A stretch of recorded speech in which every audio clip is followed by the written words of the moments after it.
സിറോദയുടെ ആപ്പാണ്. ഇതിൽ ഞാൻ 4 കോടി രൂപയോളം ആഡ് ചെയ്യാൻ പോവാണ്. ഓക്കെ, അപ്പം ഞാനത് കാണിച്ചു തരാം എങ്ങനെ ഞാൻ ആഡ് ചെയ്യുന്നത്. ഞാൻ ആദ്യം കണ്ടോ, ആഡ് ഫണ്ട് ക്ലിക്ക് ചെയ്തു. എനിക്കിഷ്ടമുള്ളൊരു എമൗണ്ട് ഞാൻ എൻ്റർ ചെയ്തു. കണ്ടോ കണ്ടോ ഇത് കാണുമ്പോൾ നിങ്ങൾക്ക് മനസ്സിലായി ഇത് ഫേക്കാണെന്ന്. ഓക്കെ, പക്ഷേ ഇത് സിറോദയുടെ ആപ്പാണ് കേട്ടോ.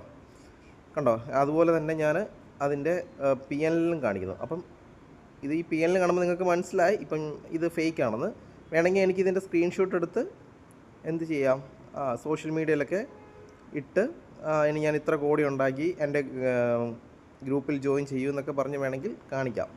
അപ്പോൾ ഇതുപോലുള്ള ആപ്പുകൾ വെച്ചിട്ട് തട്ടിപ്പ് സംഘം നിങ്ങൾക്ക് വാട്സാപ്പിലോ അല്ലെങ്കിൽ ടെലിഗ്രാം വഴി അയച്ചു തരും. ഇത് ഒറിജിനൽ ഫയലാണെന്ന് പറഞ്ഞാൽ നിങ്ങൾ ഇൻസ്റ്റാൾ ചെയ്യും. എന്നിട്ട് നിങ്ങൾ ഒറിജിനൽ മണി ആഡ് ചെയ്യുമ്പം ആ എമൗണ്ട് നമ്മളവർക്ക് സിറോദയുടെ അക്കൗണ്ടിലോട്ട് പോയെന്ന്. പക്ഷേ ശരിക്കും പോകുന്നത് ഈ തട്ടിപ്പ് സംഘത്തിൻ്റെ കയ്യിലോട്ടാണ്. അപ്പോൾ അങ്ങനെ ഒത്തിരി പേര് കോടികൾ കളഞ്ഞിട്ടുണ്ട്. അതുകൊണ്ട് നിങ്ങൾ സിറോദയുടെയോ അത് ഏത് ട്രേഡിംഗ് ആപ്പ് ഉപയോഗിക്കുമ്പോഴും പ്ലേ സ്റ്റോറിൽ നിന്ന് തന്നെയാണോ ഡൗൺലോഡ് ചെയ്യുന്നതെന്ന് ഉറപ്പ് വരുത്തുക. അല്ലാത്ത പക്ഷം ഒരു കാരണവശാലും ഡൗൺലോഡ് ചെയ്ത് ഇൻസ്റ്റാൾ ചെയ്യൽ നിങ്ങളുടെ പൈസ നഷ്ടം.